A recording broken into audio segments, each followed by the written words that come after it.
It was our desire to remind you that you are vibrational first, which means you got to pay attention to something other than what you're seeing and hearing and smelling and tasting and touching, because while that is vibrational interpretation, most people don't know that.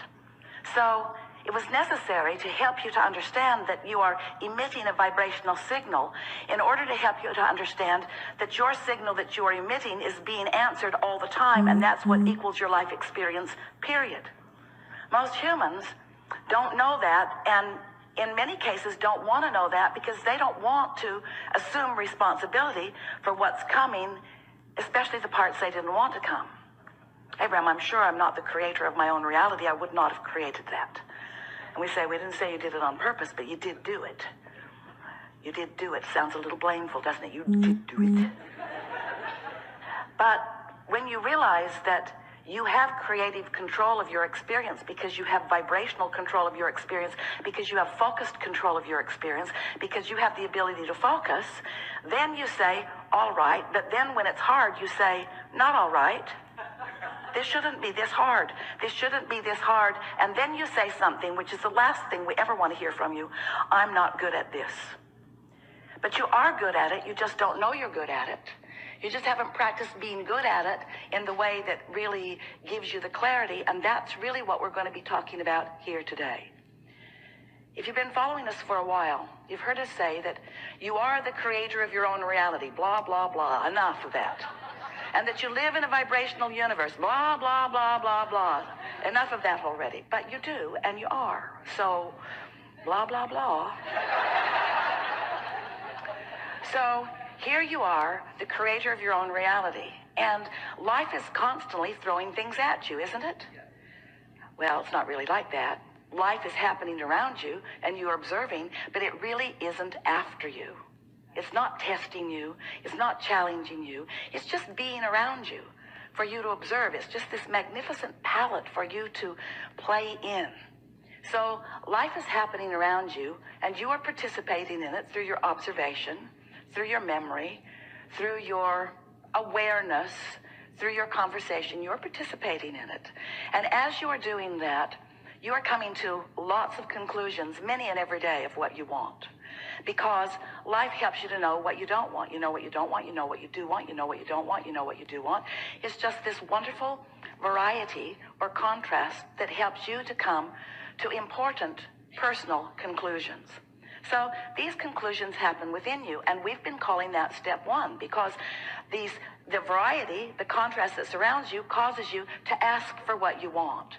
Whether you use words or not, you just constantly keep coming to personal preferences. You were born like that. You've always been like that. You will never stop being like that. We want you to accept that you are like that. It's a good thing. Step one is a really, really good thing. You're asking constantly. It is the basis of the expansion of the universe. It's a wonderful thing. So you're asking, step one. Step two, not your work. That's where law of attraction and the source within you answers what you're asking for. When you emit a signal, the signal is answered. So ask, answer, ask, answer, ask, answer. But your discomfort is that there often appears to you to be quite a time gap between your asking and the universe answering. But there is not a time gap between the answer. There's just a time gap between you getting up to speed with the answer. You say, hey, Abraham, that can't be right because I want it. I'm paying attention. If it were there, I would know it. And we say, it comes in a vibrational form first. And you say, oh, so that's the catch. You're giving me something vibrational that I can't see or hear or smell or taste or touch. So you can say all day that when I ask, it is given. Write a book about it if you want, Abraham. You can say that all day, but to me it doesn't feel like it's being given. And we say that's because you're in a different frequency from what you're asking for.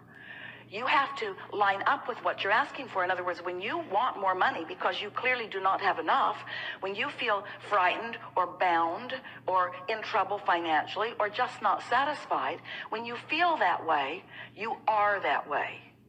And you say, no, I feel that way because I am that way. And we say, no, you am that way because you feel that way. In other words, it works differently than you think it does, but you've been observing it for so long, you don't know which came first. But what comes first always is your vibrational countenance. And then the manifestation just matches what you feel like. So if you want more money and you feel like you don't have enough money, you can ask all day, all day, all day, every day. You can write long lists of it. But if in your belly, if in your being, if you're feeling the fear or the absence of money, then you've got a vibration going that's different from the answer that you seek. You want more money, but your vibration says, I don't have enough. And the universe says, and law of attraction answers you with what you're feeling. So a lot of our physical friends, especially in the beginning, say, well, then it doesn't seem like I can get there from there. It doesn't seem like I can get to where I want to be from where I am. Because if I am missing something that I want, and I'm aware that I'm missing this thing that I want, and in fact, the reason that I'm speaking about it so clearly is because it's missing, and that's why I want it, then how do I get there? And we say, you have to feel like it feels to have it. And you say, okay, then give it to me, and I will. And we say, just try a little bit. Just try a little bit to not activate within yourself so often the vibration of what's missing, and focus yourself into activating the vibration of what you want. It is not as difficult as you think. So, step 1 is contrast causes you to ask. Step 2 is it is given vibrationally, so there is no gap really. Step 3 is you have to convince yourself there's no gap. That's the work.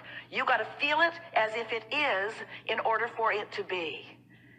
And we know you balk at it, but many of you are practicing this and are finding it. Many of you are understanding the laws of the universe, and you're finding ways to focus yourself into feeling good without needing all of the evidence to be there first. Do you hear how important that is? If you don't need the evidence for what you want to be there first before you feel it, then you are able to accomplish the vibrational countenance of it before it is, which means now it must be. And Esther said, please, please, please, let's call it step 4. Please, please, please. Can't we call it step 4? We need another step. We need another step, Abraham. Please, please, let's call it step 4. And we say, all right, step 4. So you ask step 1. Source answers step 2. You allow it step 3. But now we've been talking to you for a while. You've been keeping up with us pretty good. And we're saying to you that if you don't try so hard, if you just accept that you are naturally good-feeling beings, and when you wake up in the morning, before you start thinking about the things that you've got to do that you don't want to do, before you start remembering the injustices of yesterday or 10 years ago, before you remember that you're going to that place today to work that you really don't want to be, before your kids get up, before any of those things happen that challenge your sense of well-being, if you can get hold of that sense of well-being and just sustain it for a little bit with really general thoughts, because if you get specific, it usually doesn't work as well. Get into an attitude of appreciation and milk it for just a little bit. Law of attraction will help you out. Because law of attraction says that that which is likened to itself is drawn. And law of attraction will give you, it's not really giving it to you, it's just the way it is. It's like gravity doesn't give you attachment to the planet. It just is. So law of attraction provides for you this consistent life experience.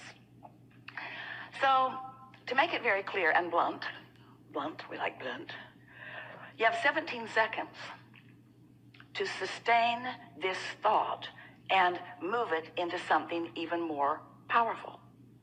17 seconds, and another thought like it joins it. And there is power, manifestational power in that, crossing that 17-second mark that most people don't know about, or when they wake up, they would make very sure that they stay there for 17 seconds. So if you find a good feeling thought, or better said, if you wake up and don't introduce a not good feeling thought, because when you wake up, there's no thought. During that time of slumber, you have stopped the momentum of all thought. That's really an important thing to understand. You don't know that mostly because you wake up and you start thinking so fast that you pick up your momentum right where you were and start it all over again. But when you slumber, momentum of thought stops. Law of attraction is suspended for you. Your point of attraction is no longer attracting. So when you wake up, you have a really good possibility of getting out of the bed on the right foot, getting out on the right side of the bed. These are your words. We don't like them very much, but we thought you'd relate. You have a very good possibility of getting the vibration going the way you want it to go. And your best possibility is first thing in the morning. First thing in the morning, before there is any other momentum going. So we've been talking about this for a while. And